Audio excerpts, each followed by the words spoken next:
tinfoil hat. Oh, what the fuck are you guys even talking about? Global controls will have to be imposed, and a world governing body will be created to enforce them. Welcome to Tinfoil Hat. We go deep, homeboy. Aaron, open your mind. Drink from the fountain of knowledge. There's lizard people everywhere. That's some interdimensional shit. Wake up, Aaron. This is only the beginning. Dude, you just blew my mind.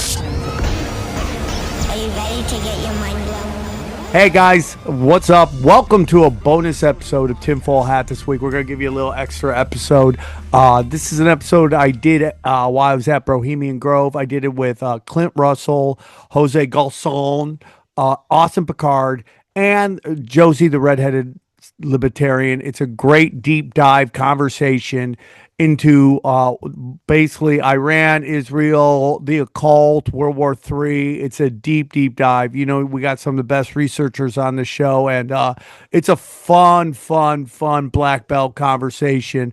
And I hope you guys enjoy. Today's episode is brought to you by our good friends at livelongerformula.com. That's right, my boy Christian Yardarnoff. Okay, listen, if you're struggling with digestive problems, low energy, you can't sleep, brain fog, all that stuff, you got to go to livelongerformula.com.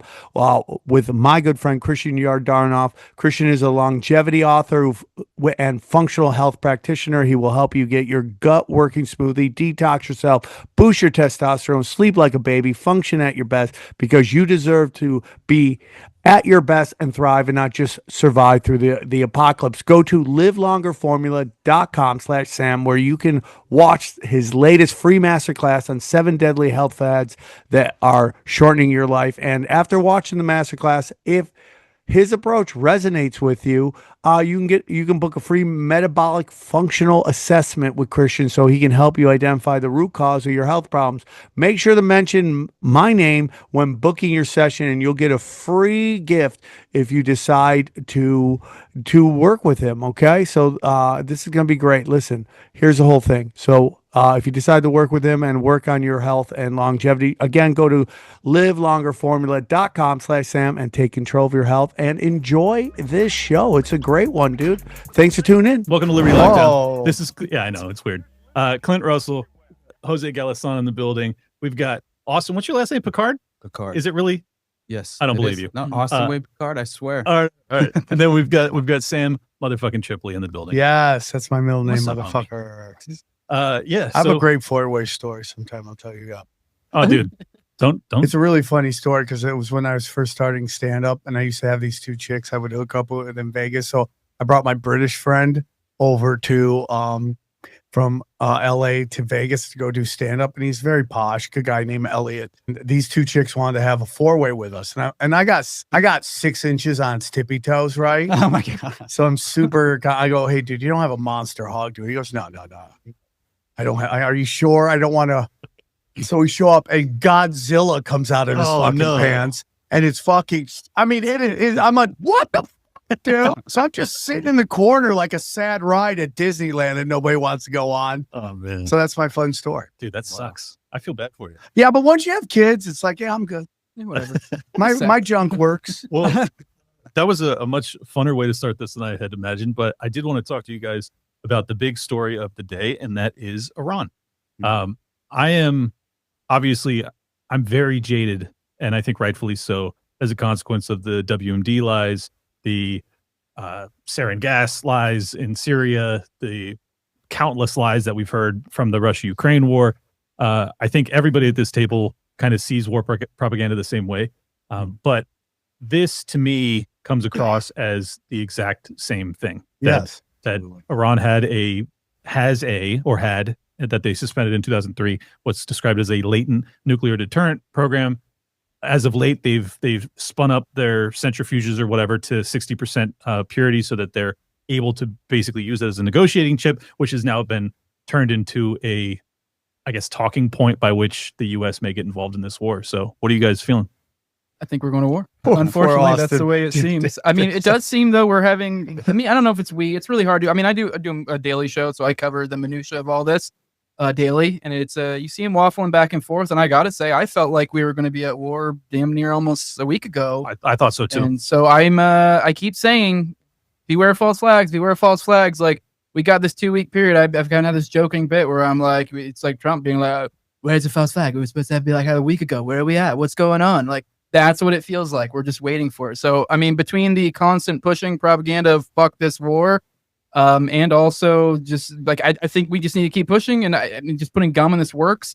I think with the current paradigm of the propaganda that we have essentially fighting back against this, I don't see any sort of boots on the ground thing happening within the next few years. Like, I feel like any sort of genuine mobilization that feels anything organic is just like not going to happen.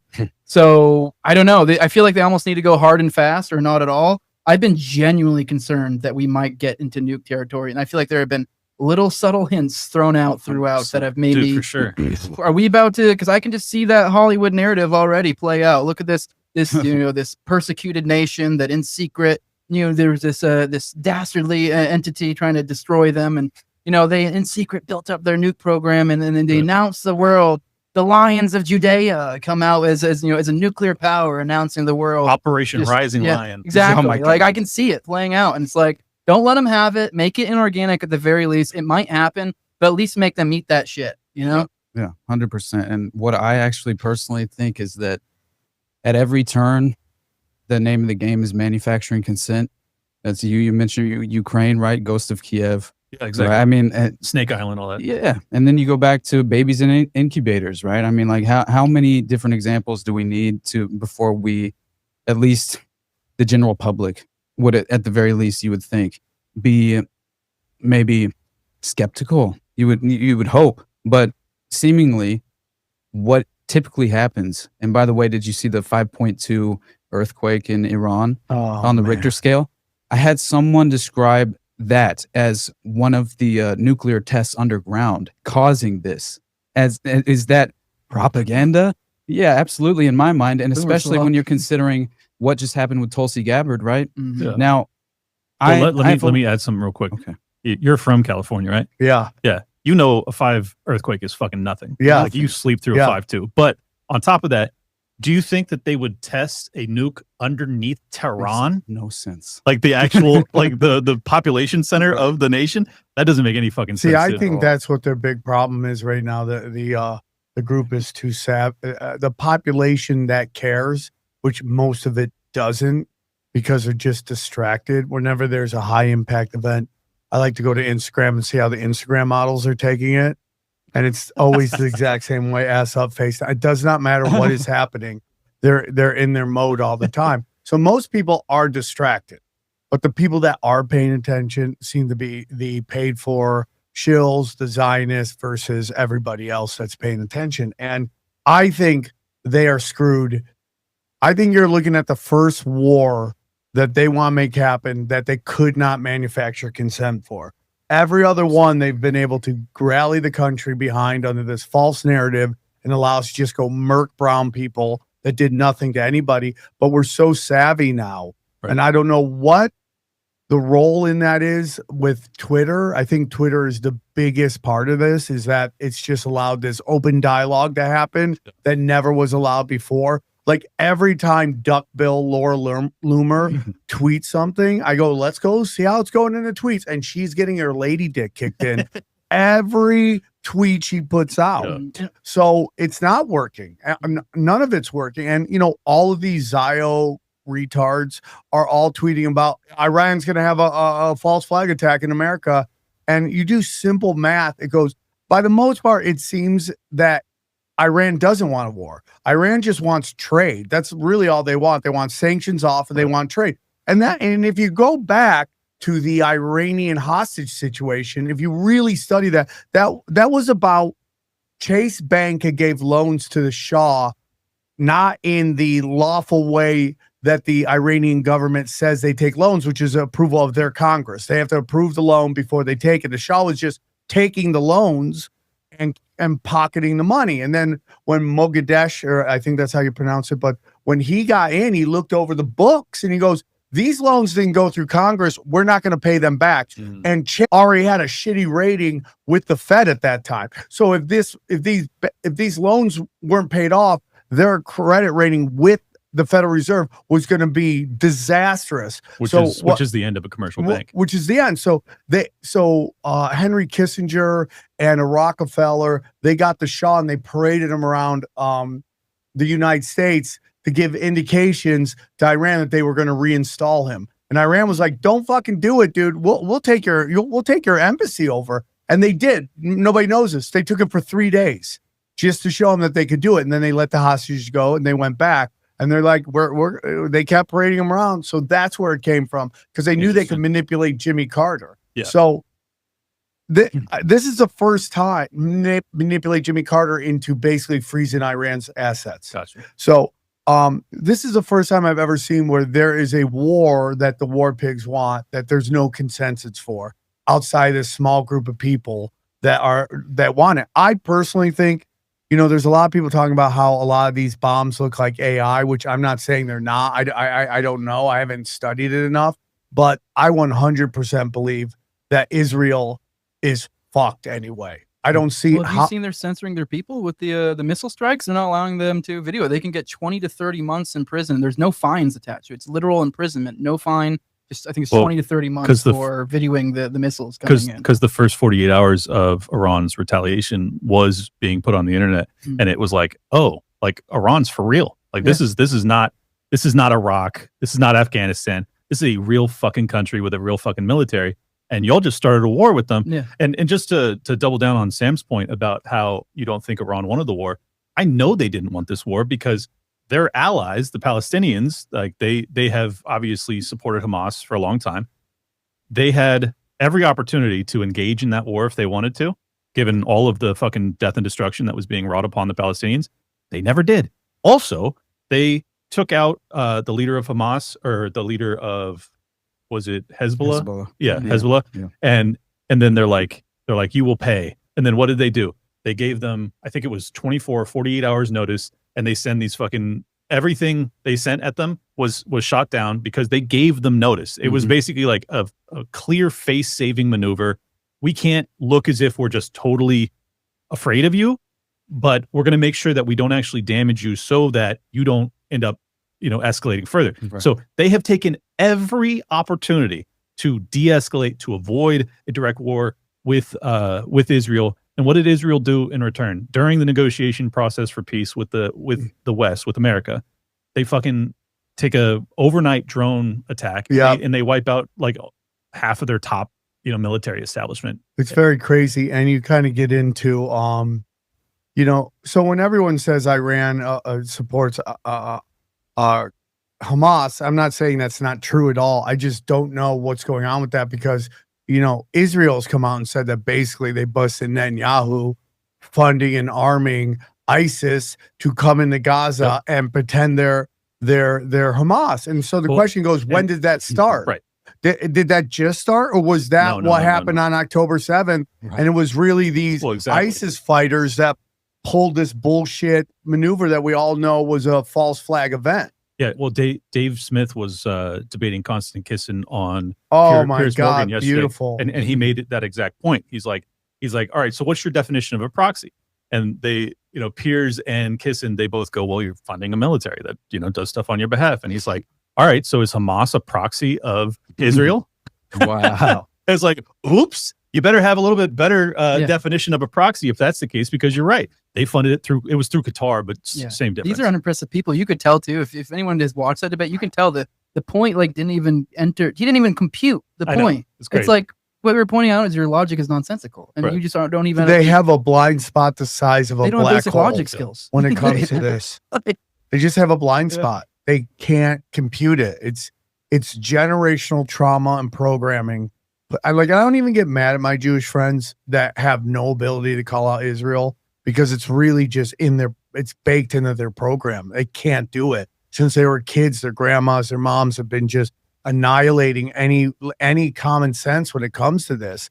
And again, we're getting into what is Israel. And, that's when it comes into biblical talk. And the truth of the matter is that Israel is not a nation. It is not a geographic area. It's an ideology of accepting Jesus as your savior. That is it. And then if you study the Talmud, they think Jesus is in hell, rotting, burning in excrement. So it doesn't add up. None of it adds up. No. But they're so smart, these masters of mankind. They've been working on this for hundreds of years. This isn't like an overnight or even like a couple decades thing. This has literally been in the works forever, because they know, Christians who favor or who support Israel will be blessing. That's not the exact quote, but that's along the lines of it. Right. So they know that's out there. So they'll just call this country Israel, and then they get the Schofield Bible going, and now you round up all of these Christians to basically support this. I hate to say it, and I probably wouldn't have said it on October 6th, but this parasite in the middle of this area that has, like right now we're being told, by Ted Cruz that this is the most dangerous country for America. They could while our allies bombing, Iran hasn't invaded anywhere in 250 years outside of this throwing these missiles. So you're talking about a country that hasn't invaded anywhere in 250 years.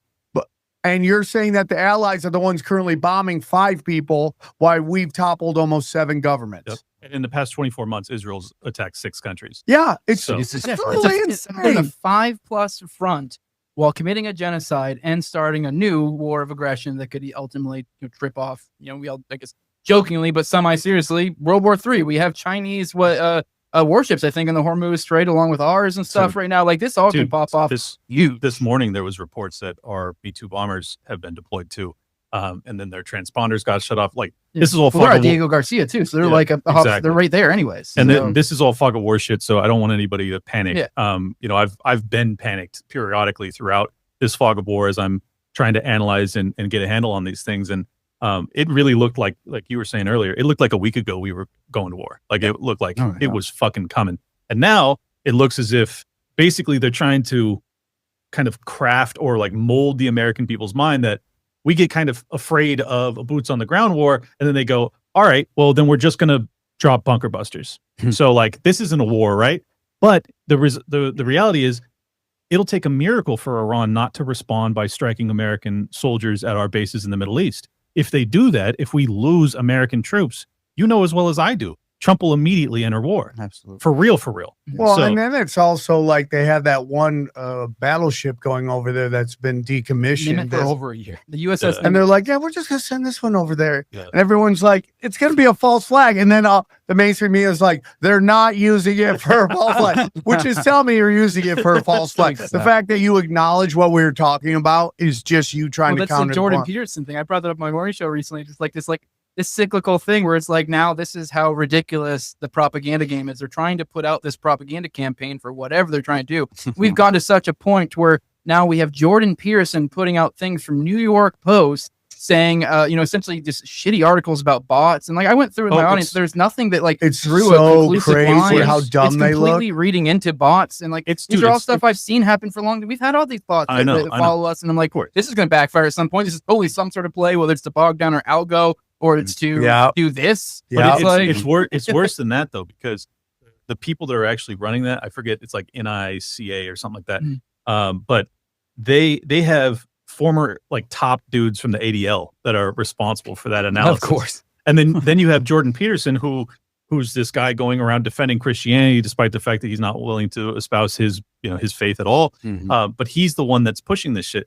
I honestly believe this, and this is probably going to be controversial. I think that he's on the take. I think he's actually getting paid to propaganda. I don't think that's controversial at all. Well, it's not controversial at this table. I think it might be controversial. I think it's right. Sold the soul. So I just want to also get into this, and I don't know, Austin, if you've ever talked about this, but the theory of nukes. Oh, yeah. Like, I'm not saying they don't have big bombs that go boom, but I mean, whatever they showed us in World War II was not a nuke. It wasn't real. There's nothing ever that has led me to think it is real, because everything from the dropping of the bomb, that people moving right back into Hiroshima, Chernobyl, it's like, it's so dangerous. You have to wear a hazmat suit as deer walk by. As we're bombing the fuck out of nuclear facilities. Yeah, but it just makes no sense whatsoever. And it's just, I'm just telling you the bombs aren't real. I'm not saying that the nukes aren't real. They just aren't. There's nothing that ever said that there is an actual nuke. Now, does that mean they don't have a really big bomb that could do some nasty huge shit? bombs. I'm not, or they came up with a real version of it, but from that, what World War II, they firebombed all Hiroshima, and then they said they dropped the nuke. People are already gone, and then they ran in, and then they moved right back in. Like they should be mutants by now, dude. The advancement in CBD technology has just skyrocketed, and there's no one that's in head of the game more than cornbread hemp. Let me tell you about cornbread hemp. Look, I got a question for you. Have you tried everything under the sun for peace of mind? It sounds like it's time for you to try cornbread hemp's CBD gummies. Let me tell you about cornbread hemp's CBD gummies. Cornbread Hemp CBD gummies are made to help you feel better, whether you're dealing with stress, discomfort, or you just need a little relaxation. They only use the best part of the hemp plant, the flower, for the purest and most potent CBD. And all their products are third-party, lab-tested, and USDA organic to ensure safety and purity. All right, so right now, Tinfoil Hat listeners can save 30% off their first order. Just head to cornbreadhemp.com/tinfoil and use the code tinfoil at checkout. That's cornbreadhemp.com/tinfoil and use the code tinfoil. Here's the one pushback I'll give you on that. I think that it's more likely, in my opinion, that nuclear radiation, the half-life of it is much shorter than what they said, because I think when they were how long do you, because they say it's thousands of years. No, I know that, and what I'm saying is, when they were trying to make people very fearful of nuclear weapons, and this makes perfect sense from a propaganda standpoint, that you would want it to be believed as the only nation that had functioning nuclear weapons, that if we drop these on you, it's not just the people dying now. It's that your country becomes uninhabitable for thousands of years. So don't fuck with us. So I think that was the lie. That's always been my read of it. So what do you think it's like a year? Because they moved right back in. Yeah, I think that it's probably still somewhat dangerous, within probably 5 years, but like it just decreases exponentially year after year. So I would say, like, after Chernobyl, for instance, I would definitely recommend you not fucking be there. But like 2 years afterwards, nature starts to come back, trees start to grow. I mean, that's been my read of it. I have no way to back this up. This is like bro science. Yeah, I mean, if you watch the clip of them testing nuclear bomb, those are all models. Look out Mountain Laboratory, man. That's where all of that was filmed, essentially, right? Kemper's fucking dad or grandpa that was working and had some super top secret thing that he was literally 100%. Working on those. Like, this is like, if you understand what like occult, for things to be occulted is, this is like fake. Nukes being real would be like the ultimate occulted thing, because it is kind of, if you look at how it is kind of like super secret, you can't have it, but we can. And so it's like, it is kind of the perfect area for someone to pull some shenanigans or something. Well, so I'll give you another tidbit as to why I believe nukes are real.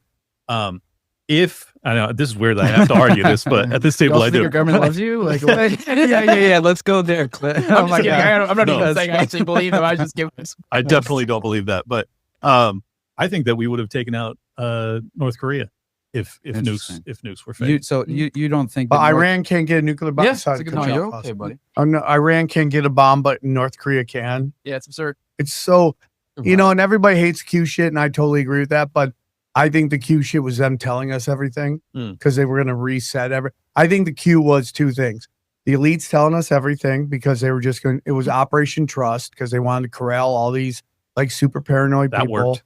And it was an attempt to beta test AI, if AI could connect with us.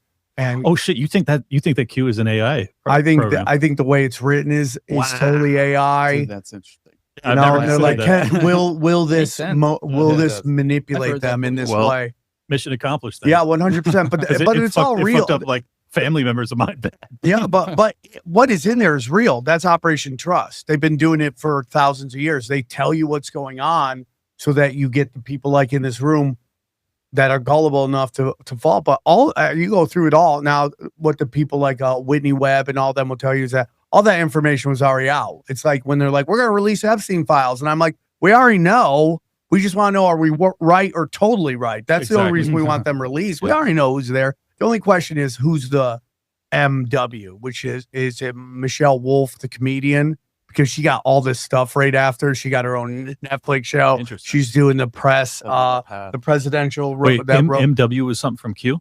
Yeah, well, no, from the Epstein list when it was when they list over there. There's a MW. Now there's also a Michael Wolf who's very high up at the CDC. So it could be one or the two of those. Yeah. But that's all that was. But the point of that whole thing is that in Q it basically says that North Korea is just a CIA outpost. Actually, that's what I was going to used to just whenever they need to rattle or whatever that is. Even crazier than that. Clinton himself sold the Whitewater reactor to Kim Jong-un's father, right? Kim Jong-il, which is super crazy. That, and by the way, that the deals that they had made with essentially the Russia at the time, right? Which, as far as like these labor camps that they were setting up. Uranium One deal, is that what you're talking about? Yeah, it's fascinating stuff because the Clintons made crazy bank off that, I heard. Exactly. Yeah. And for me personally, like knowing how compromised and corrupt the Clintons are and the network around them, right? Which very much in my mind, I think I don't see Trump outside of that network in any way. I mean, he's legitimately on a golf course grabbing Bill Clinton by the dick. Yacht. You know what I mean? Yeah. No, he bought Adnan Khashoggi's yacht.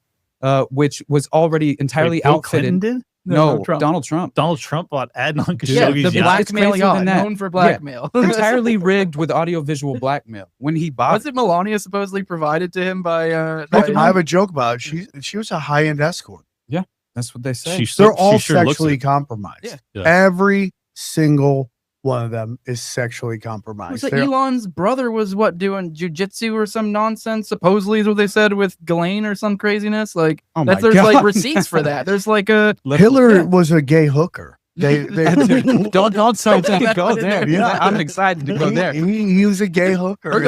I swear that is consistent with like Kurt Metzger talking about the tapes of Ronald Reagan getting pegged. Right. And how that got basically Larry Flint shot. Oh my God! And you know what? That you never heard that?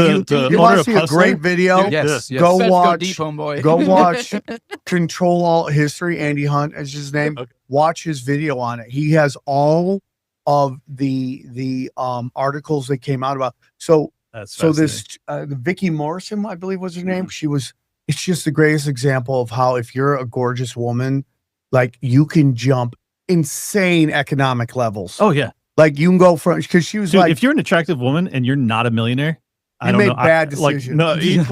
Or you're like the most morally pure person on the planet, or you made bad decisions, or you made bad decisions. I mean, like when you drive in LA and you drive by like a hot chick at the bus, you're like, man, you're really stubborn. Yeah, you're just a stubborn person. You should have an easy life. Yeah. You don't have to. It doesn't have to be this way. But if you study all that stuff, like that's why Reagan was there. Yeah, super compromised. Reagan, yeah, he was blackmailed by a guy named Bloomberg, who started the Bloomington stores.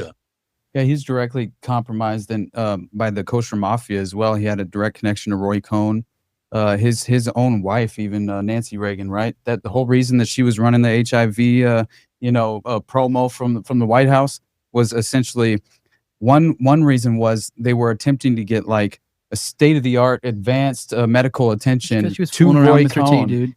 In order to save him from dying of AIDS. Which I thought was insane. I didn't know that. Yes, and it all connects back to this kosher mafia connection that I forget it was what's the name of that talent agency or whatever it was that was you remember, Jose. We talked about it multiple times on Already Dead, but either way, you guys would all remember as soon as I mentioned it. But fuck it.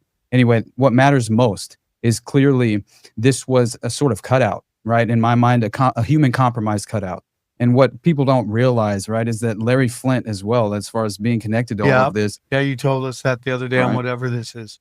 Okay, he's obviously a pornographer, but we're talking about the Cotton Club murders as well. So we have like Roy Radin, right, who's a producer in this the Cotton Club movie that they were attempting to produce at the time. He's murdered in an occult ritual style murder by a man named William Manson. Manson 2 is what they called him. And he's directly affiliated with, so he was a bodyguard of Larry Flint's, and he was a hitman who killed Roy Radin And apparently also at Larry Flint's mansion, they were having a party, right?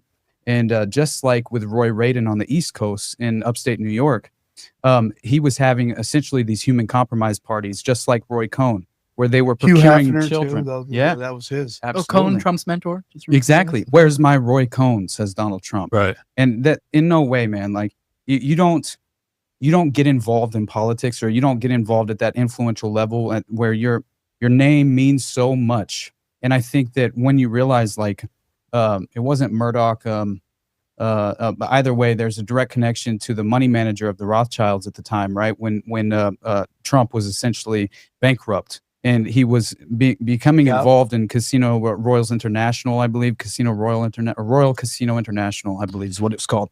And basically what had happened there is that what they had said is that they bailed him out in order, they said, he's more valuable to us alive than dead. Yeah. And that was meaning the It's brand the Elvis name. factor. Yeah. People like he's magnet. He's like, people are attracted to him, and not everybody has that.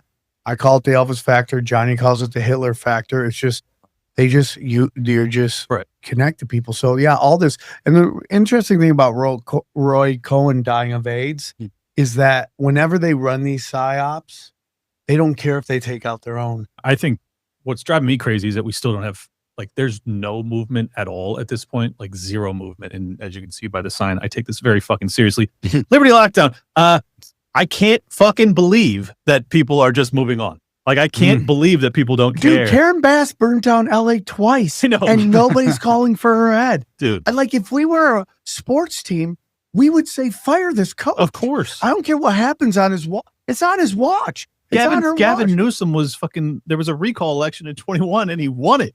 And it's like, you just destroyed the most incredible state maybe in American history. And it's like, no one cares. The Californians don't care. Because they're emotionally captured. It does not matter to them. Well, I want to ask you guys, this is kind of a tangent, but this has been like a retort I've gotten a lot lately, is that people think that I make it sound as if Israel, like, we're the tail and Israel's the dog. Like, I'm not even confident for sure that that's the case. I think sometimes we're the tail and sometimes they're the tail. No, I think neither of us are the tail. Okay, well, we'll go there in a second because that's interesting. But yeah, okay. No. Actually, fuck it. Go. You tell me what. I think the British Babylonian Empire, bankers. I think the British Empire is above all of us. I think the British Empire, So you think the this Bank is, of England, MI6 is actually the dog? Well, MI6, CIA, Mossad, they're all the same thing. They just have different names. The storefront, you know, they're all the same thing. The Pilgrim Society, Chatham House, even if you want to think Committee of 300, Club of Rome, these very much influential organizations. I'd say Switzerland is 100% is probably where it's all at. I think, and that's where they run it all out of. Major tool. I'm neutral. Exactly. I'm a neutral country. Like, you can just do that. Well, we're just neutral. No, you're the head of the banking couple. Yeah. You're where, like, the Club of Rome is, the WEF, the Collider is, Davos. Davos. It's all out of Switzerland. Yeah, they're like, we don't ever go to war. We just fund all the wars. They're like, oh, dude, you can't attack Switzerland because it has so many mountains. You're like, nobody attacks Switzerland because they're funding everything. Exactly. It is where the one institute that nobody talks about, which is the Bank of International Settlement. That is the head of the snake. Isn't that also where they have, like, the most, like, lax, like, some of the most relaxed, like, child abuse laws, essentially. I know the Netherlands and definitely so that area. Yeah, dude, age of consent laws. I mean, extremely. That's the head of the snake, and that's also where they have the most lax stuff. It's also where you see some of the most insane stuff. Like, you follow, like, read Eye of the Chicken Hawk from Simon Dovey. He's Hot Star on Twitter for those. People always want me to, my friends are like, you should just read on the plane. I'm like, the books I read, you can't just read them out in public. You can't hang out with a book that says pink Nazis on it. Yeah, no. Yeah. I was reading Mein Kampf on the public bus and I got my ass kicked. So. Oh, really? No. That's so fucking. I would never ride a public bus. Right. That's so fucking funny. But I honestly do think that Israel has very much been a tool of implementing this globalist framework, I think, and that is this what. David Icke, many people have, of course, you can disagree with them on many different things, but I appreciate a lot of what he's done, and especially in terms of the tiptoe toward totalitarianism, right? This dystopian agenda that is very clearly, you know, The being technocracy. pursued at every level. Yes, the Yeah. pivot toward technocracy is clearly in the works in this very moment. we're We're in it. witnessing it in real We're deep in time. it. Peter Thiel and all of his acolytes standing tall behind Trump. That's been very. What are your thoughts on my belief that those drones in New Jersey were a beta test run to see if people were okay with robots in the sky? Oh, wow. Man, that makes a lot of sense to me because in the UK already they're having what, like Uber Eats is essentially a drone that is flying to your apartment and dropping off your shit. Yeah, they started that with Amazon a while back too. Yeah. They were doing test runs of it. So imagine, well, especially whenever they were kind of like, you remember that engagement with Mexico where they were talking about, Elon's talking about bombing and drone striking Mexico, right? And then talking about Mexican citizens, right? Like cartel members, right? Essentially being priority targets, even within the domestic U.S. And you're considering drone strikes in the domestic U.S. And then they say now they clearly allowed more of advanced drone technology to in the airspace, in our airspace. I know, dude. There was over the LA protests just a couple weeks ago. They had Reaper drones. Jesus. I was like, Reapers are capable of dropping fucking tomahawks, Hellfire dude. Like, missile. or Hellfire, whatever it is. Yeah. Robot dogs. They had robot dogs. You never know what's real or what's not, but they had robot dogs. I mean, we've been talking about this for decades, like that. This nightmare. But see, here's my dilemma because I've come around on the immigration issue in a major way, and I'm now fully in the camp of like the nation was being conquered through intentional migrant floods and funding of it. So I want that process stopped, and I actually would like to see it reversed to some extent. But I also recognize that like the tools that they're utilizing to bring that to bear, they're using a sledgehammer when they need a scalpel. Right. Well, that, and also it's the technocracy we're talking about. Plus, I don't like. Yes, I want the fucking immigrants deported or the illegal immigrants deported, but I don't want predator drones over fucking Americans, dude. This is why I never really got into the whole bordertarian thing, and I've kind of been torn in it. I understand that, especially from a libertarian perspective. I understand both arguments when it comes to theory. I completely get it. I've read Hoppe, like I understand, but I also have lived in the real world and I've seen how this plays out every single fucking time. And if you look back over the past, I don't know how long, what have we seen so far as any immigration actions of any substance whatsoever? It's all been fucking, they don't like Israel, fucking send them out of here. Right. And then a bunch of fucking, I've seen nothing but a bunch of bullshit, boomers bickering about, was that really a gang member? Is this really a gang member? Doing it like the most retarded fucking ways possible. All of this done in the most clumsiest way. It almost genuinely, it just seems like from the outside looking in, I know I'm going to make probably your audience really upset with it. It almost looks like it'd be better if they didn't do a fucking thing. Well, it's also call it an open border all you want, but they'd be better off if they just kept their dirty dick fingers out of it. The hypocrisy of that you can't come here and criticize this country, so they get rid of you. And then Jordan Peterson, and his daughter are doing exactly that. Right. And there's nobody calling for them to deport. Well, except for let me be the first. Yeah, exactly. I honestly think that every one of these scenarios seemingly fall into the, this is a precedent-setting operation. Yeah, and I think they're always. That's what I'm worried about. Yeah, and that's why I just personally, man, like in every way, I think when you witness this infringement upon the First Amendment, utilizing anti-Semitism as a justification, right? It's just like, I don't know. At a certain point, IHRA working definition. Exactly. People should be so scared of what Karp is saying right now. The guy who runs Palantir, what's his name? Karp. Alex Karp. Yeah. What that guy is saying out loud I'm working is on the scariest thing. And I don't care if you're like a kindergarten teacher who likes puppy dog videos and you don't do you think you do nothing. Right. That motherfucker wants you to live in fear. Yeah, he openly was going on about how that's how we stay safe. We make sure our enemies are in fear. Yep. And if there's someone that means anything bad to you, they're an enemy. They should go to fear. Those around them, their family, anyone they love, they should all be. You're like, oh my god, dude, you were on camera right now. Yeah.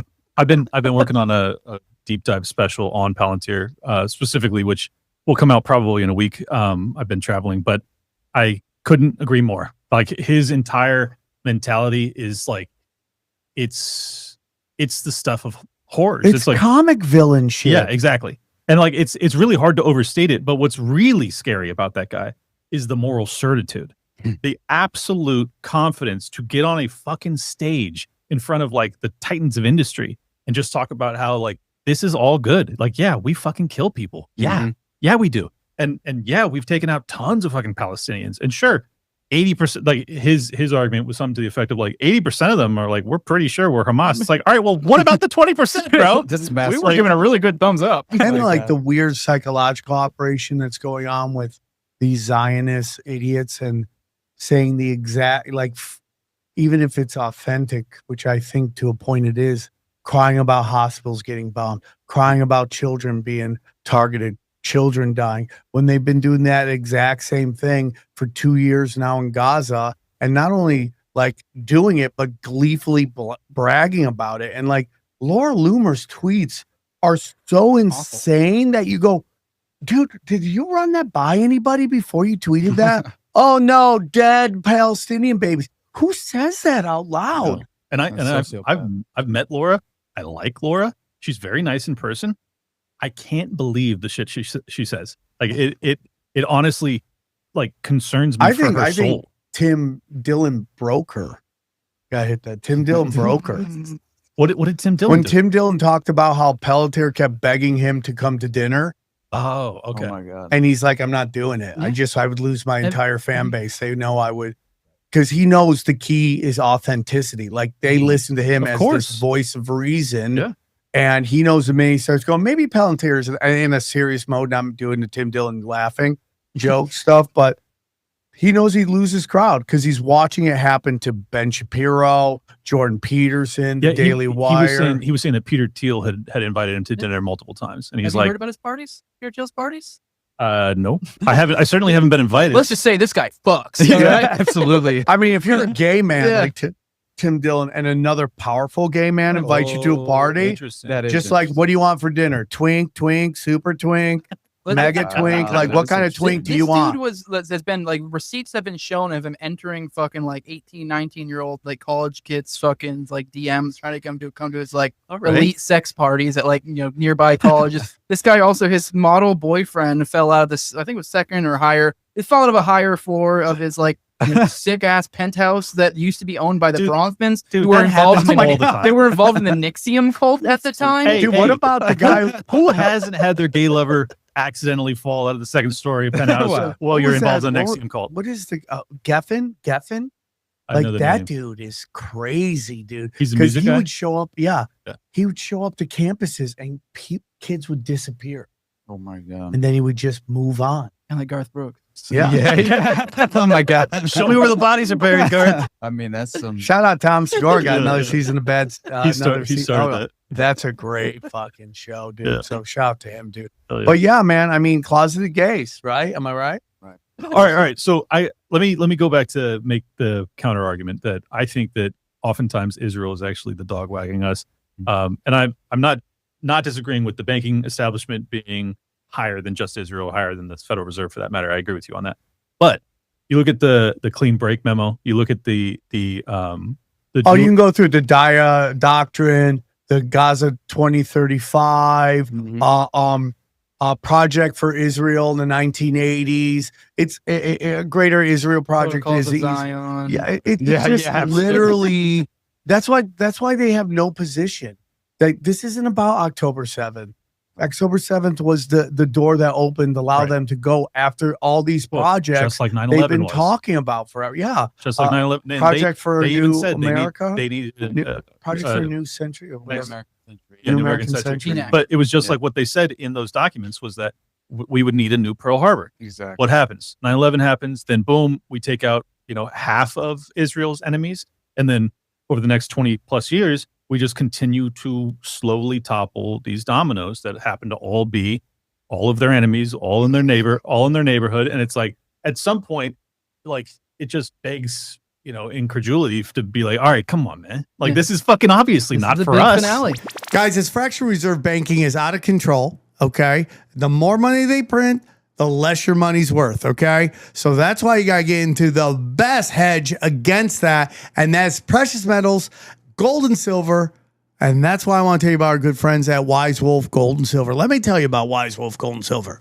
If you're paying attention, you know that de-dollarization is real. Fiat is fake, and you don't want to be left holding the bag when the dollar collapses. gold and silver have been money through all of recorded history and are an excellent way to protect yourself from inflation and geopolitical turmoil. That's why I trust my friends at Wise Wolf Gold and Silver for all precious metals, all things precious metals. I love it. I am part of the Wolf Pack. Every month I have precious metals sent right to my house, and I love it. See, Wise Wolf Gold and Silver is veteran owned and A+ rating by the Better Business Bureau. No transaction is too big or too small. You can even roll over your 401k or IRA into physical gold and silver. And if you think you can't afford precious metals, think again. With the Wolfpack monthly membership program, you can get gold and silver delivered directly to your door for as little as $50 a month. As little as $50 a month. You can have precious metals. You start loading it up, man. By the end of the year, you'll have a good chunk of precious metals. Dude, it's crazy. You just go to samtripoli.gold. You can see all the different plans they have. Man, it's like $50. Lone Wolf, Warrior Wolf, $125. Alpha Wolf is $250. And it just keeps going up. Sent to your house. Right there. It's that simple. It's that simple. Easy peasy. Get in, get out, get your gold, get your silver. I love it. I'm doing it. Dude, I'm telling you, all of these affiliates I use, and I use Wise Wolf Gold and Silver. I use it all the time. It's real simple. So if you want to get in, this is how you do it.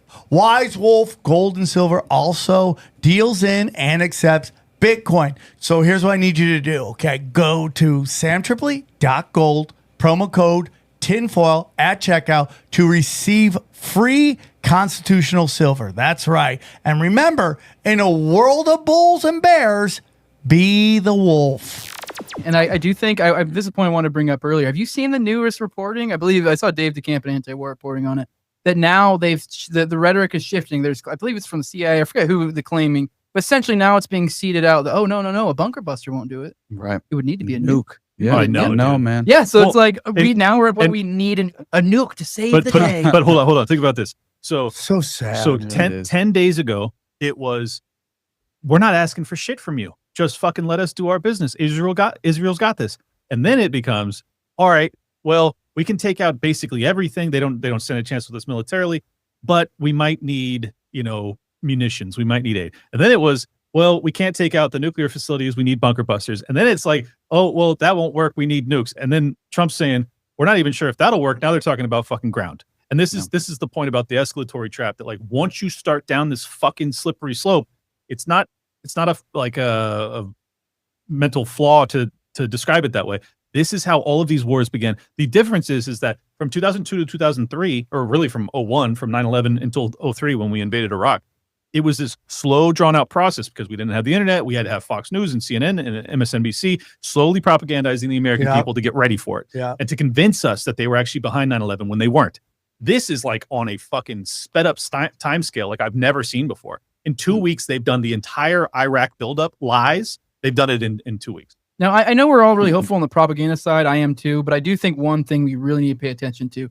I know a lot of us have been quick to jump to, like, give props to a lot of these certain characters that we typically see as somewhere along the line riders or something, like the Tim Pools of the world. The Charlie Kirks is probably a great example, but if you listen to he has a radio show on this in Florida. I was just trying to go, because every Charlie Kirk station has a radio show. Yeah.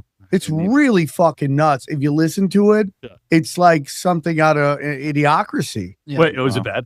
Oh, it's so bad. But if you listen to their rhetoric, though, they're still, yes, they're saying we don't want regime change, but there's still this kind of murky between all of them, whether they're accepting it's okay for Israel to be doing what they're doing. And even then, they're tacitly kind of accepting every little bit of propaganda that comes across. So literally, they're in a holding position. I know we're all giving them props and like, oh, that's fucking cool. Yeah, but they're in a holding position. Dude. These people sway the moment a false flag happens, the moment they have that narrative shifting thing, whatever that is, whatever their given thing is, and false flag probably gonna be the last thing or something. And I have this really weird theory that you may see the end of Israel and it gets replaced with something else. Like Ukraine? Well, they could move that whole population to Ukraine and let them do it over here. Yeah. And they just bring in a new population to kind of take over that area, because the Israeli brand is dead. Oh man, It's never going to come back, and it's going to be even twice dead, more dead, if they lead us into World War III and our sons and daughters start dying. You're 100%. never going to get America back to respecting that group of people again. I used to love Israelis. I used to talk about how I never met a bad Israeli in my life. They were always fun. I used to love watching Israeli soldiers twerk. They're so hot, and I was just like, I love them. And then all of this stuff happens. But if they draw us into a war, and like I want to tell you, they're fucked. If there is a false flag, I don't know anybody that follows this stuff that will think it's anybody but Israel. Mm-hmm. It's been the goal. I mean, Wesley Clark, obviously, right? The 7-country plan. I mean, honestly, it feels like there is truly an international cabal in my mind, and I do agree. I think that Israel will be the scapegoat. I think that Netanyahu will take the political puppet fall. It'll look very ugly. I think it's inevitable. I think you look at he had no political credibility in the first place. His political capital was basically just, let's pull him out of this prison situation and essentially put him on the path where he has no other choice but to do our bidding in these terms. And it does very much feel like, as far as like, I'm considering the sort of like, you have international global oil markets that are very much tied to the Strait of Hormuz as well. Massively. And you wonder why these refinement facilities in Iran are being strategically targeted, prioritized as well. And then the Strait of Hormuz, you're seeing these oil tankers on fire already. Basically, Iran said that they threatened to set up a blockade, and this is all within the framework of the New Deal they just signed. This new train, apparently, it's the new Silk Road. It's the Belt and Road Initiative with China, and basically, as soon as this was agreed to, really, I think the 60-day negotiations began, and it was all in bad faith. And from day one, it was essentially bend the knee to the West, or else. Mm-hmm. And that's it. Separate from China. Although I do think that most of this could even potentially, this is where I question things, and I think that's layered for the interpretation. Who's controlled opposition at the leadership level, right? Bro, because it's difficult to question. I can't fucking figure it out. I think China's a paper tiger, right? I think they're building China up the same way they built up to USSR. And this time it's going to be involved, instead of nukes, it's going to be involved AI. And you see them, hey, dude, you can't write a law. You can't do anything about AI. Government. You got to let AI develop, and there's no state can pass a law that at all stops that growth. And they keep using China. China's AI, dude. We get a millisecond behind them, they got us. I'm telling you, Mark Andreessen, right, goes on Rogan, starts selling him on basically AI government, right? Mm-hmm. And look at his connections, obviously, Andreessen, right? And then to Thiel, everything, right? And Elon himself, what's his grandfather's name? Haldeman, Technocracy Incorporated. That's what he was affiliated with. Like, it's fascinating stuff. These are the people that are literally capitalists. And I mean in the derogatory way, in the way that when the commies say capitalists, and the way when capitalists and communists talk to each other and they talk past each other, like what they mean when they say it, that's who these people are. That literally what they do, like Andreessen, Eric Weinstein, what do? Move money around, right. Which is like, okay, that's a genuine, I mean, that's obviously a legitimate function in the economy. But when you have, aberrations such as America that's been distorted in such artificial ways, what these are is people that have developed relationships, corrupt relationships, and are just moving money around and benefiting off of it. That's the point that I wanted to make, is that in a actual sound money capitalist model, then there's nothing dishonorable about being a money manager, because you're actually you're checking for risk parameters, and you're making sure that the person who's delayed gratification to accumulate that wealth is making some sort of reasonable return and not losing their assets. The problem with this establishment and the banking establishment now is that it's all based off fiat. It's all based off of printing presses and borrowing and relationships with the powerful at the highest level, and government contracts. So it's literally theft on so many levels that, like, if you do get to the highest level of this system, like, it's almost impossible not to be deeply corrupted as a consequence. You are not the Howard Rourke character that you want to and you're also not, the Atlas Shrugged. I'm blanking on his name. It's like Galt? Yeah, John Galt. And that's what kills me about this. Right. That's a shorter book. That's what kills me about this, is that, like, I'm still an Austrian economics guy, and I still strongly believe that capitalism is the model that brings the most people out of poverty and that it benefits humanity the most. Free market. But I'm also smart enough to understand that like we don't function in that system. We don't. And it's a big mistake to defend the current paradigm and defend it as if it is capitalism, because that's what gives rise to the Marxist hordes, that they then go, well, if this is capitalism, fuck this. And I'm like, you're right, actually. Fuck this. This is immoral. This is corrupt. Well, crony capitalism is still better than communism. It is. It is. No, I'm not agreeing with it. I hate it. Yeah. But I would take it over communism. Agreed. I mean, in California right now, the largest employer in the state is the government. That is socialism. And that beast must always be fed. And it's constantly growing, because you're just adding more administrators and more administrators and more administrators. And then now everybody's on the government tip and nobody can question everything, or else you'll lose your fucking job. That is socialism. Yeah. And it's not just California. That's nationwide. The number one employer in America is the government. Jesus. To bring it back to the AI thing, the irony, I think maybe why I brought it to the capitalist, kind of the irony of the whole China, USA, like back and forth AI, whatever, vying for whatever the future. The irony is actually, if you look, the key, one of the key takeaways is China's actually been operating far more on free market principles in their implementation of their AI, as opposed to where we are doing this like, oh, we're going to take a few government contractors and pay them hundreds of millions of dollars to create this beautiful product that, while completely taking out all of the market, stifles innovation. Yes, exactly. Yes. Yeah. So China's beating us in the free market, which is why China's winning that race. But it's also like open source. But I'm also in the camp of like, and this is another very unlibertarian thing to say, but like I was driving. I don't care. I like to think freely, so fuck it. I was driving to Best Buy yesterday, which I haven't been to a retail store for anything in fucking forever, because I'm trying to replace this soundboard because I knew you guys were coming to town and I wanted to be able to fucking record. Anyways, and I'm driving around and I'm just like, I remember when I was a kid, every commercial real estate was like popping, like nice restaurant, retail store, Sears or Kmart or whatever. Yeah. And it's like, I don't know, half of America worked in these places, and they're all ghost towns. Like almost every single one is a ghost town. And then I start to think, as I'm in my, deep in thought, and I'm like, dude, Jeff Bezos came out of nowhere. And he didn't come out of nowhere, that. Well, no, I know. His grandfather helped establish DARPA. I do. He's a LARP. Sorry. I don't mean that, but I mean, he swoops in. Okay. Yeah. He swoops in and not even him, but whatever the fuck the power brokers behind him is, and they just ate everything. It was like they fucking consumed the entire retail sector of America. Like, in a decade, 20 years. When you go to the mall, it's crazy. Like, I was a kid, I'd love to go to the mall. Yep. And now the social media has filled that kind of desire to hang out and look around. It's crazy. Like no one has any personal contact or communication as a consequence of this. And look, I'll be the first to admit, like the first one of these I got because I didn't need it, the same day. I got it off Amazon. All right. So like it has cut costs. It has made life easier in some regards.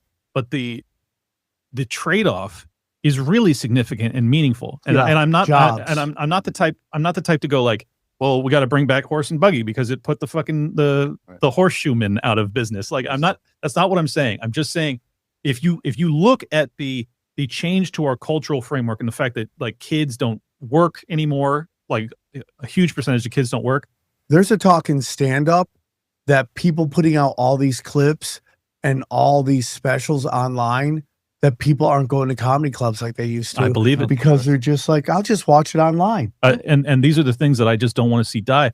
But anyways, the point that I'm trying to get to, and it's a long drawn out way to get there, but then I'm contrasting that and the cultural degradation that was a consequence of Amazon basically eating the entire retail sector's lunch.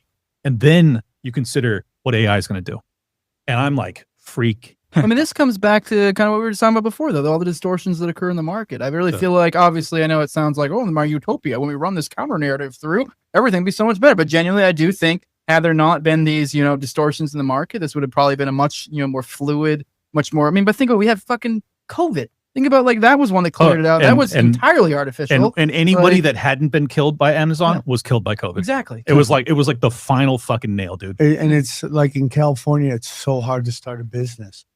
And what they do something. You just saw that video in San Diego where the guy was working at a bar that's closing that night, and he ran out and he grabbed the hot dog vendor and knocked it down. And people were yelling at him, but I go, I get it. He's losing his job. He doesn't have a job now because no one's going to the restaurant and they're just buying hot dogs from a hot dog vendor that has to pay it doesn't have to get any permits and anything like that. And just to back you up, in California, in San Diego, to get the permits to, have a restaurant, have the retail store, the rent that you're paying for that, the inspections, everything else, it's major money. So at that point, you literally people go, oh well, just fucking compete. You can't compete, dude. No. You can't compete with a fucking hot dog stand. Law, you can't be within 500 feet of a brick and mortar. Well, or you have to drop all of the fucking regulations on the businesses and actually let them compete, because you can't have both simultaneously. You can't have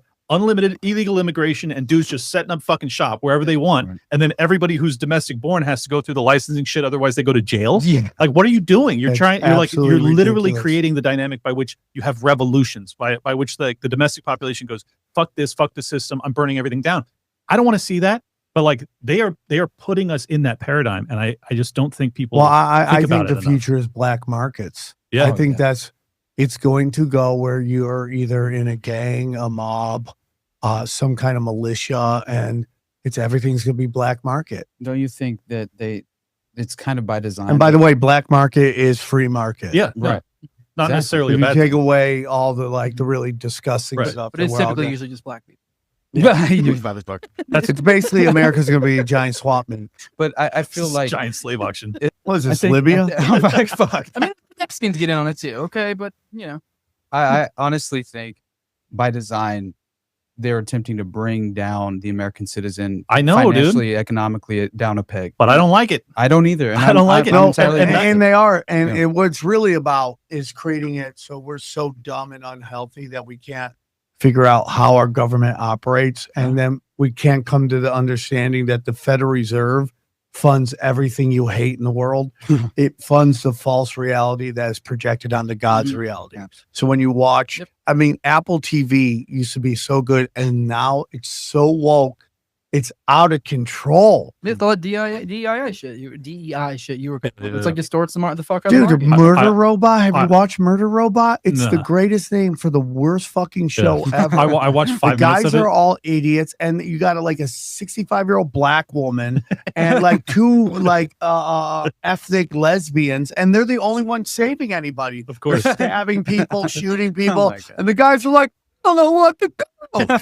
And it's so unfortunate because it was the best. And what Apple used to do is okay, this is woke, but you don't know it till it's too late. They had this show called Hijack, and it was such a great show. And it had that was Idris Elba, right? Yeah, it was so good, dude. And then by with 3 episodes left, you go, oh my God, they've convinced us to watch a show where a black guy has to stop a hijacking by white terrorists on a Middle Eastern flight. That's so funny. I didn't even put that together. Oh my God, dude, that's amazing. And it's so good. Yeah, but now they've said, nah, dude, fuck it. The difference between before Trump got in and after Trump got in, before Trump got in, they celebrated the DEI. They're like, look how woke this show is. Isn't it amazing? Now they're like, yeah. No, you're right. And I mean, this is why I was talking so much about ESG. Should we bring Josie in? I'm gonna bring her in a second. I feel she's sitting. Yeah. This is why I talked about ESG and DEI so much in the past, is that I recognized that it was creating these market signals that were going to ultimately force feed us propaganda. Naturally, that's the whole purpose of it. There's no real market for I want every lead actor, I want every heroine in every show to be a lesbian. And they have to be in a minority. And if you could put them in a wheelchair, that's even better. It's nobody wanted that. There is a term for what that is, and it's in my phone. I don't have it on me, but it's basically, it's like Korean Fazasa or something like that. I mess up the name, but it's basically an old communist trick. And what you do is you slowly install party loyalists at every single position the whole way up. So by the time you're done, it's now everybody's a Marxist. Everything's a Steiner or a Berg at that point. Yeah, everything's a Marxist, and that's why Hollywood is fucked because Emperor they has no can not get out of it. The people who run the channels or the stream service, they all know nobody's watching. Yeah, and the people watching go, I don't want to watch this, but they can't do anything because the middle is just rot. Right. Yeah, and I think that honestly, the reason I brought up the idea that they're trying to bring the American people down financially, economically a peg, is because I honestly think that what is in the works this moment, of course, is what it looks to be a total escalation in almost every geopolitical landscape that you can point out, to the point to where it seems like there is a clear escalation that is seemingly sort of setting the stage for an actual international world conflict. And I think that is by design as well, because this clearly is it always takes, fundamentally in my mind, it takes a major war to sort of just restructure global society, right? And every single time that tends to be the unfortunate inevitable outcome, right? And I'm just like very concerned, considering, I mean, from day one, my number one expectation above all else, and I had zero hope for Trump, honestly, as much as I think Trump is exactly what everybody thought he was going to be. Yeah, exactly. He did exactly, if you really studied him, you go, oh, this is exactly what's going to happen. Yeah, we were calling he was going to cuck for Israel so hard. 100%, man. I mean, if anything, I mean, you were more pessimistic than I was, a little bit hopeful that maybe, because there was that lie we were solar. Actually, I don't know if it's a lie. I mean, I don't know if it's true or not. I want to take a moment actually to re-emphasize there's only two ways you can look at this, like from the U.S. perspective, how you can really view Trump, I think, personally, after this. He either was entering these peace talks in good faith, and Israel blew it up. In that case, let's be real, kind of a bitch. Right. The other option is he, the entire time through, was faking, or at some point along the line. So it's some combination of the two. Right. So that, or essentially, I guess, a weasel, and it's someone that really, why would anyone ever interact with in good faith? Absolutely. I don't know why I took the moment to re-emphasize that. I was tying to some other point. But Josie, any thoughts? Josie. Actually, I'm Clint. I'm a former money manager. Wow. No, hi guys. I'm just jumping in now. Yeah. Any thoughts on maybe if you heard anything or what we're talking about? I did hear that attractive women need to be millionaires. Yeah. I am not a millionaire. I'm mid. Well, we said if they had no morals. So that's right. Okay, so I've got some morals to back that up. No, we were talking about this escort that was this Vicky Morse, and she was like she got pregnant at 16, had a kid, and then just wanted to become famous. And she went to LA, and she was at a diner, and this billionaire saw her, and she just became his side piece. But she started she's dating the heads of Saudi Arabia and all this. And you're like, what a crazy jump that is. That is just possible because you're a super hot woman. What do you guys think about that Minnesota shooter? I mean, there's some more stuff that came out. I haven't had a chance to cover. How about that story just dying on the vine? It came back up. You might have missed the most recent news, but apparently, I don't know. I haven't looked into it. Yeah, the Tim Walz thing about that. Like, apparently he's now claiming. I mean, I haven't looked into the minutia, so I don't know the sources. So I don't know if it's like if there's a video or what. But at least the articles are saying currently that he made claims. Bolter, the shooter, made claims that Walz tried to get him to kill. What was Amy Klobuchar? Klobuchar. I almost said Hochul, but Klobuchar. Yeah, and she's a Democrat, right? Yeah, which is like I don't understand because he wanted to run for Senate, so he needed to have. That is so.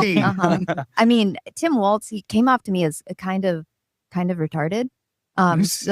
So by the way, I think he said that in the debate. It seems too easy. Thing you're never supposed to say. Doesn't it seem I'm kind of retarded. Yeah, right. I'm kind of retarded. Doesn't this feel too easy though? Yeah. It's like there should be like really. It's just that he told you this, and there was this. Yep. Okay. Absolutely. Tim Walz ordered it. He was trained by special ops military. He was like, I was trained by the military to do this, and Tim Walz wanted me to take out this person. I believe that happens. This feels too easy. And I know, but I also that's MKUltra, right? Yeah, I'm under the impression. I looked into the Praetorian Security company that he was affiliated with. His wife was like the manager of it as well, and she got arrested after. So he's in custody. She gets caught at a state line with her family, and she basically gets apprehended with passports, ammunition, guns. Like, so it was crazy. It's kind of like Paddock and his estranged It's wife. Remember how Paddock, like his wife from like over a decade ago, that then like they then buy a property together, like they're like right next to each other under the same parent company. Was like what they did. They made the story go away. They wanted the story to go away, so they brought in the roommate who worked at Yeah. Papagino's and What the fuck? like slept on their couch. And they're like, all right, look at this guy. This guy's trustworthy. We trust him. And he says that this is a Trump supporter. Make it go away. Exactly. This what is the happened. note. This is the last thing everybody needs to remember. And then we're going to make it go away. But then it came back up when he said, oh, yeah, I was hired. Tim Waltz hired me to do a hit. That is insane. Mhm. Oh, And yeah. nobody's done anything. No, and he How even crazy is I'm that? telling you, man. And this Praetorian security company, so he had not only been affiliated with this, he had like a number of different jobs, which blew me away. One of them was he was specifically going to criminal scenes of homicide, and he was apparently gathering the bodies, taking them to a specific morgue. Now I know how this works in the realm Raise of a few flags. covert intelligence, right, and clandestine intelligence, and how they utilize take his these body. specific morgues. And yeah, not only organ harvesting, but there's Yeah. so much more to it, especially if you're considering like a criminal, obviously like a criminal case such as this, where clearly you would want to kind of like, in my mind, there's the cover up that's being facilitated, right, in every way. And I just like, it's, to me, that was strange. But not only that, he had been apparently providing security in the Middle East, in yeah, you South brought that, America. you brought that up One on of them whatever this is. was in the And- West yes, Bank. no, you're right. He Well, was doing security on that, and then that company just went bankrupt out of the blue. Around the same time, Doge was shutting down all the Oh my the god, USAID company. That's amazing. One point. All right. So this dude that was Bolter? responsible, Bolter, the Yeah. guy that was responsible for killing these politicians, he Supposedly, we don't even know. I don't even know how they know this. Who knows? Right? but this is the official Oh, story. shit. This guy is in front of. He has already shot and I don't know if he killed them, but badly injured. Shot them like 10 times and they survived, which makes no fucking sense. But anyways, he then goes to the next politician's house. Oh yeah, The cops. Yo, Yeah, imagine. Check this out. Check this out. The cops go and they check that house just because they know there's another politician living there, allegedly. So they're there. They get into a shootout with the guy.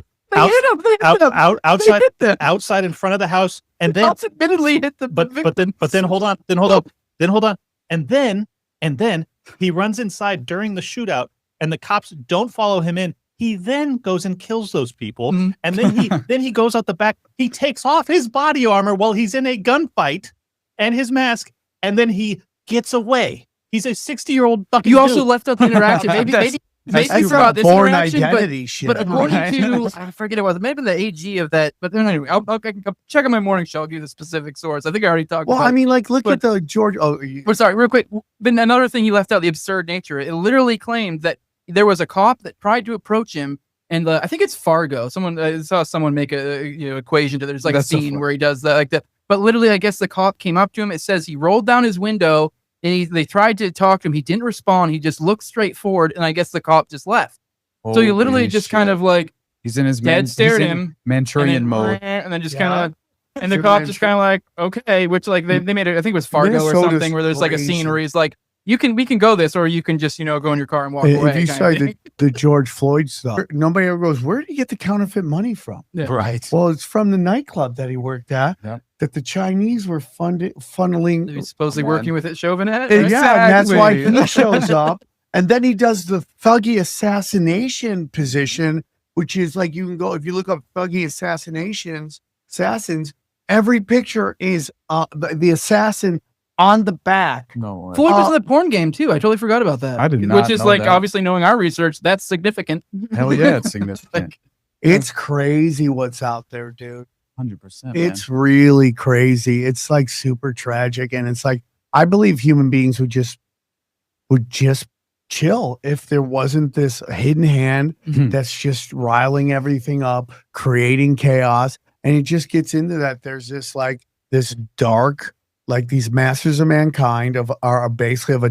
I don't even think they're humans, man. Whatever they are, Yeah. they're just predators walk amongst us, They're right? literally It's like demons, wolves and I'm and not religious. chihuahuas. Yeah. I We're mean, the chihuahua. They're the fucking wolves. Yeah, they're demons, and I'm not even religious. Like, I mean, through a lot of our research, it comes back to you look into like DID, like dissociative identity disorder, and like just all. And once you start digging this, you realize it's like when we talk about things like necromancy or demons or being possessed or any other spooky thing that we talk about in the past, and like it's like, okay, well, think about all the secret schools that were going on and all the different, like, these are things that have been passed on for time. Things like hypnosis. What the hell was that to somebody 3,000 years ago? If you're able to make somebody your slave by implementing intense sexual and physical trauma upon them, what do you think they were doing? Everything is. What do you think they describe that as? magic. Someone who can do what we just described with Bolter. That's a fucking demon. Yeah. That's a demon. And that could have been made by the U.S. government. And I think they've been doing this for thousands of years, just using different terms. I think they have been too. Yeah. I mean, that's what we're up against. Old banking families that have been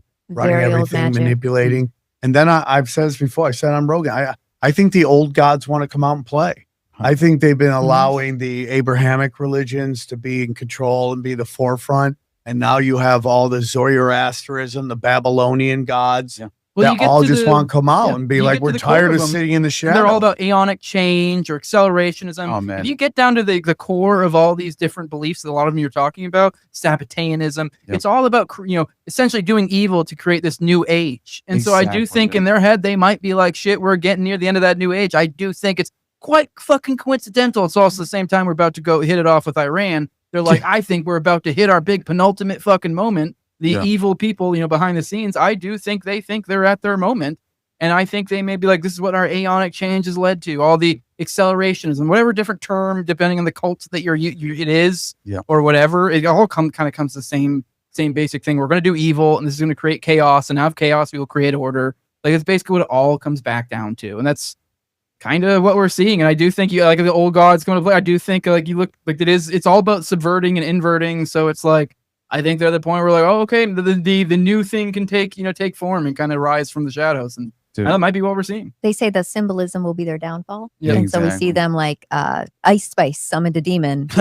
I mean, Right. all of Lady Gaga, she has the babble that she does when she sings the songs. And that all roots back to like calling on God and witchcraft. And then SNL did something where they actually called on Lamash too. Lamash too. Lamash too. Yes, exactly. It's You so know, and crazy. it's like, but that's the thing, they do it, and they do it in front of big, huge audiences. I mean, you go to concerts of any of the guys that married the Kardashians, and you go to their concerts, and it's like you're at something Demon satanic. worship. Exactly. Oh, man. Yes. Travis I mean, Scott. how about the halftime show, Dr. Dre halftime show at the Super Bowl, where they're literally dancing on FEMA camp buildings? Exactly. This is the alchemical process. In many ways, I think they have to sort of, like, I forget the terminology they utilize, but I think it's very important as far as the age of the Aeon of Horus, the age of Aquarius, as you were mentioning before. There is truly, this very much, I believe there are neo-pagan organizations that are very well established and I think have infiltrated, levels of government as well. And that includes like a great example is the Delphi murders, which I've covered often, and at least I covered at a great extent in my own podcast, but I've talked about it a lot because essentially it's very recent too, right? 2017. I think Richard Allen just got sentenced in February in 2025. And I think he's an entirely innocent man, right? He's a patsy manufactured by the police, and what you witnessed there is this group called the Vinlander Group. This Vinlander Group is a neo-pagan organization. You look up Vinlander, it's like this old text that seems to be very much like the esoteric mysticism, but it provides them with this foundation and this path, right? And it very much is about essentially them and ruling over the ashes. And that truly is what I think when you consider the neo-pagan connotation where they consistently conduct like ritualistic sacrifice, blood sacrifice, right? Like that's exactly what happened in Delphi, right? They arranged the bodies and this Vinlander organization and the bodies were arranged at the foot of a tree, the base of a tree. It was supposed to be Odin hanging from World Tree.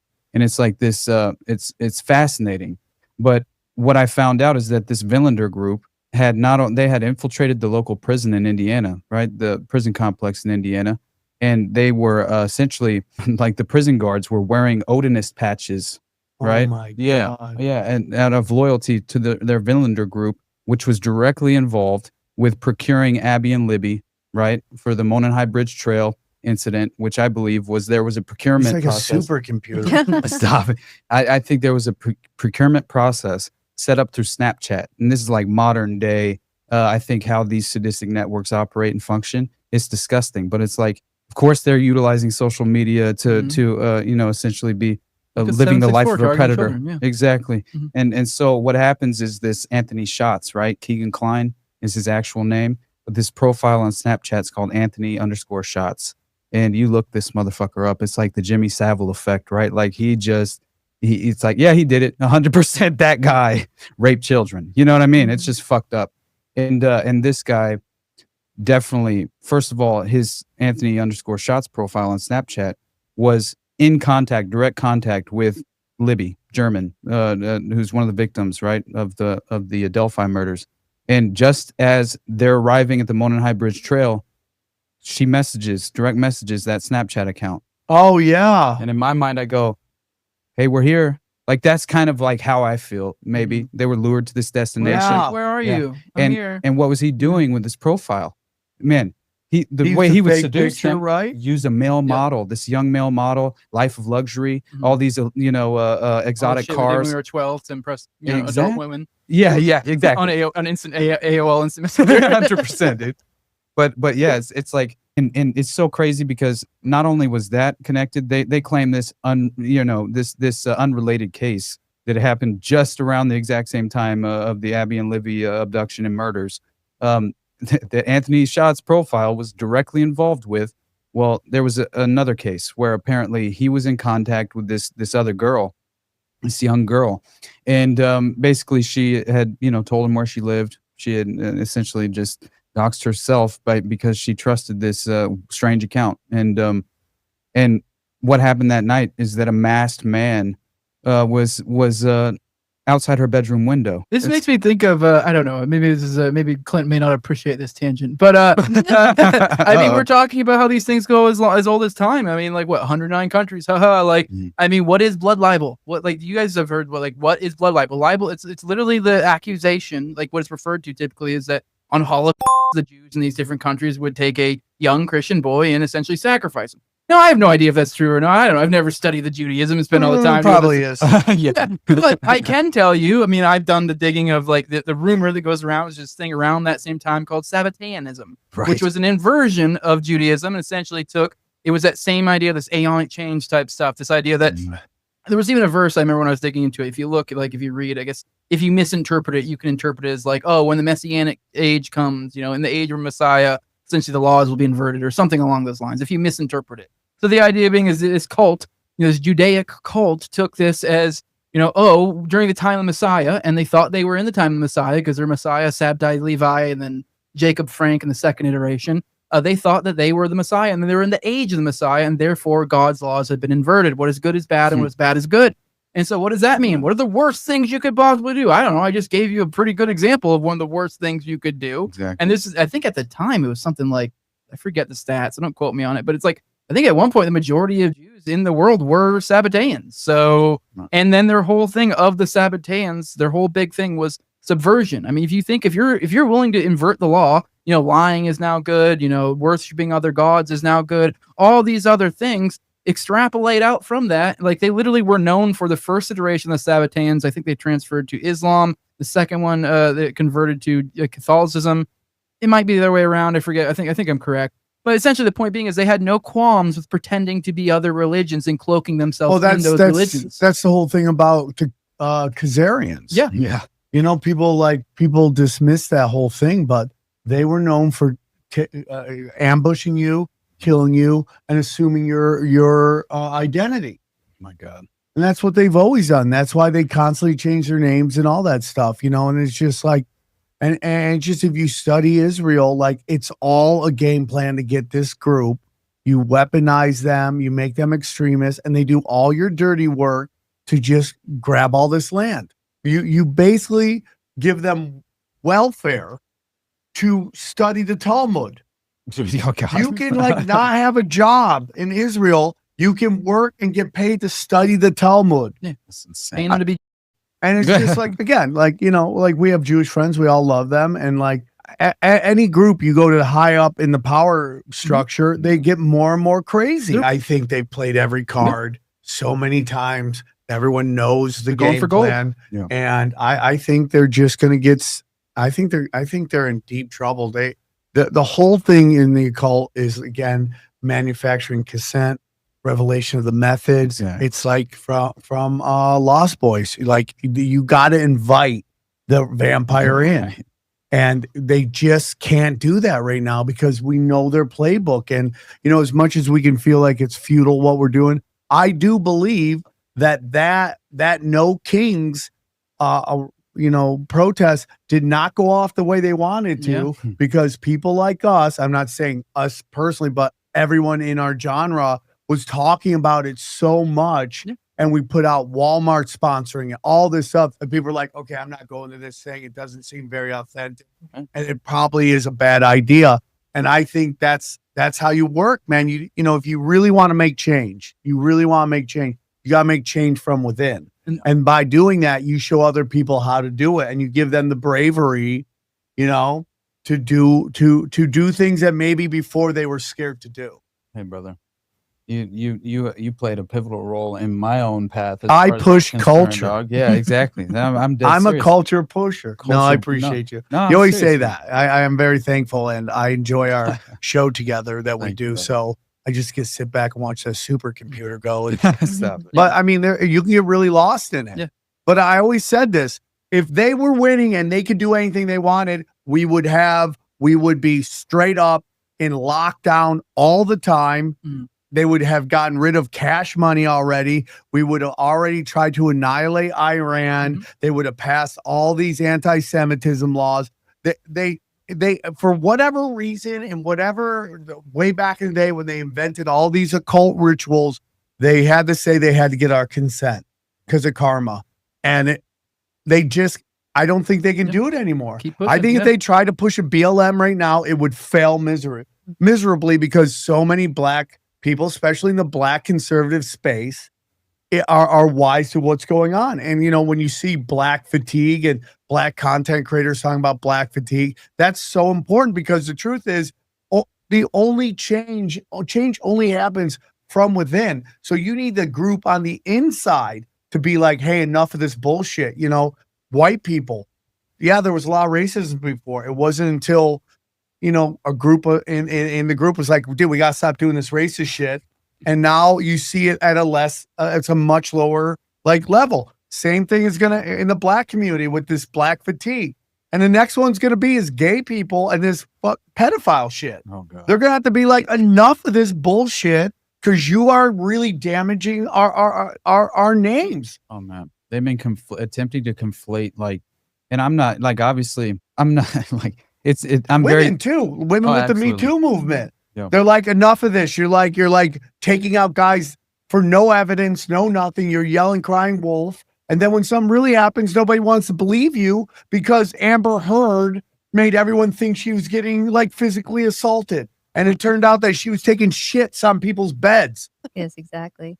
You know, going back into history, the original Declaration of Independence that Thomas Jefferson drew up had the abolition of slavery in it, and Thomas Jefferson himself had slaves.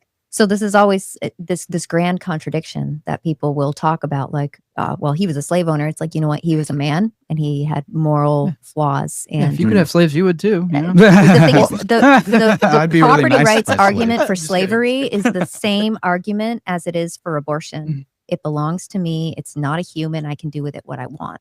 Oh, that's a great point. Never thought about that. Yes. So we couldn't get the support that we needed to win the war with having this abolition of slavery into the Declaration of Independence. So they pulled it out. But then at the first Constitutional Convention, there's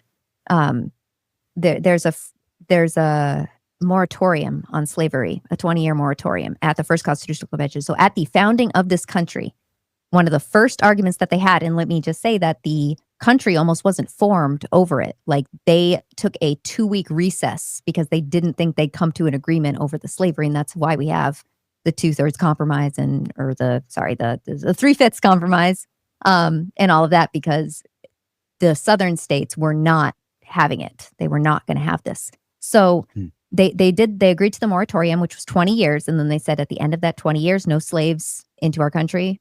That's it. we're done with the slave trade at that point, and you deal with what you have essentially. And then day one, the first day Thomas Jefferson was able to do that, he abolished the slave trade. He got rid of it, and there were still obviously bad actors still coming in for decades later with slaves, regardless of it. But the foundation of America, we were a new country. All right. And slavery had been a millenniums old. Yeah, of course. It's been around for millennia. It's still around. We still have it. It's still in Libya. there's an open air slave trade. Or a rapper talk about. Yeah, open air slave trade in Libya right now. You know, it still exists, but nobody talks about it. So in America, we were a country for 77 years before they abolished 77, 84. I can't remember. I can't do the math in my head right now, but we were a country for just a handful of decades, one lifetime before we abolished slavery in this country. It was around longer in England. It was around longer in everywhere else. But America is the place where it's like, how dare you? Yeah. Like, how could you do this mortal sin? It's like, yeah, it was a sin. It was awful. But we were the first country to establish ourselves on anything. It's very interesting because you bring up language. Like, that's a big point about the Bible and the Old Testament. It's like, you know, people lose their mind over like the things in the Bible, but you gotta go, that was written at a time when they talk like that. They were a lot more blunt. They were a lot more, they were just really straightforward what they said. Translate like 20 times. They didn't self-censor. Yeah. And so when they're like, go kill all these people, it's almost like a sports term. Like, go kill them, beat them, destroy them. Nobody really wants anyone to die on the playing field. And when they do talk about murking all these Canaanites, they were all Nephilim giants. Right.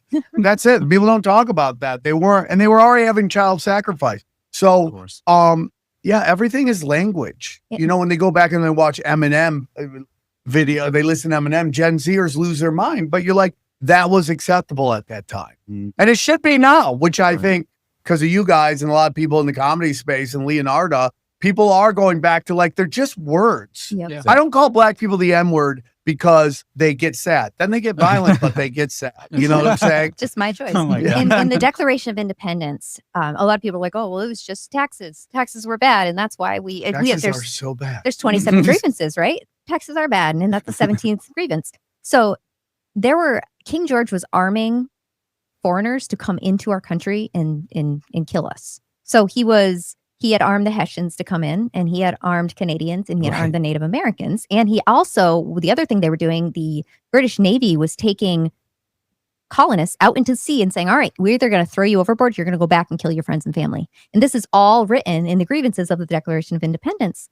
However, what's written in there, Thomas Jefferson calls the natives merciless Indian savages. And that's what everybody gets stuck on. The language of that, not the fact that they were coming in and murdering women and children to the point where we're and being armed by a tyrant king to do so, you know, but that's where people get stuck. It's like the words are worse than the actions that your ancestors talk like that. Yeah. That's how they talked at that time. We all have an uncle that says colored. Yeah. I have family members to say more. The NAACP still has colored in it. The way that the language evolves and to make it a little better. And then it's like black people was offensive for a while. Yeah. You couldn't say black people. And then it became people of color. And then it went back to black people. Yeah. I call them the blacks. The blacks. Hey, I got to get going because I got to go do a show at the thing here right here. But thanks for having me on. It's been a blast. Thank you. Where can people find you and support your work? SamTripoli.com. And you can see Doom Scrolling every Tuesday at 4 p.m. Pacific. And I have a couple specials out. Just go to samtripoli.com. I have four stand-up joke writing specials and 2 crowd work specials if you want to check it out. I just got to get ready for Jake Shields' show. Good, I had a great time. I love these conversations. Yeah, it's like so deep, dude. It's like, for sure. Yeah, everybody, the Underclass Podcast. That's all that matters, honestly. Support the Patreon if you can. My name's Austin Picard. I appreciate all of you, obviously. And I'm Jose Galison. I got soft docs recently. If you want, you can learn my real name. Soft docs. It's fun, whatever. The soft docs. You can find me on the No Way Jose podcast. I'm on Guys are the YouTube, best. all the major odd bikers Rumble as well. I do a daily show too, about Monday through Friday, usually around 11 a.m. Eastern. I'll be in there, so you can join me and hang out. Live stream? I do live stream every Monday through Friday. Sometimes I'll pick up a shift, but yeah, follow me on Twitter at Tower Gang Jose. I don't know, maybe I'll change at some point. We'll see, or I might just be lazy. But yeah, those are places to find me. Josie I'm Josie. I'm the Redhead Libertarian. You can find me at TRHL Official over on X, and you can go to timcast.com and help support our work. I'll be on Timcast on June 30th to have a very big announcement. Oh, yeah. So definitely tune into that. Oh yeah, real quick, I forgot to mention, me and Austin both forgot to mention, we do a weekly show together on Tuesdays, 9:30 p.m. Eastern. We go deep, homeboy. Aaron, open your mind. Drink from the fountain of knowledge. There's lizard people everywhere. That's some interdimensional shit. Wake up, Aaron. This is only the beginning. Dude, you just blew my mind. Tinfoil hat, tinfoil hat, tinfoil.